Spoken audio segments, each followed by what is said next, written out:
kompaniya egasi, uni top menejerlari 5 ta deylik. 5 ta top menejeriga yetkiza oladi u bitta odamda. Mana shu top menejerlari o'zlari ham mas'uliyatli bo'lish kerak, keyingi xodimlarga yetkizish uchun. O'zida motivatsiyasi bo'lish kerak. Ular ham keyingi xodimlarga yetkiza olish kerak. Mana kompaniya 100 ta, 200 ta bo'lsa, bitta xodim o'tirib hamma bilan gaplashishga majbur emas. Buni fiziki qila olmaydi.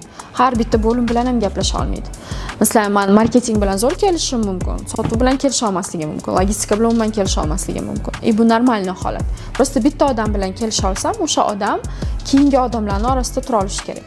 Hammadan taklifni eshita olish kerak. Bu taklif qanchalik adekvatni, neadekvatni uchun oladi, chunki biladi hamma tanganing ikki tarafini.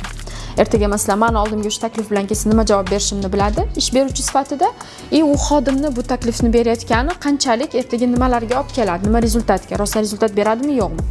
Bular keyin menga taklif bilan kira oladi. Yig'ilish paytida biz 10 ta gipotezani ko'rdik, lekin bundan masalan 5 tasi mana shu vaziyatlarda bizga to'g'ri keladi. Agar bizga men bu narsalarga imkoniyat bersangiz, bu men bu ikkitani ham qo'llab ko'rishimiz mumkin deydi.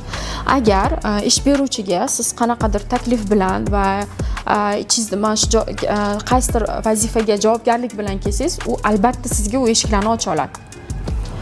U imkoniyatni ham bera oladi.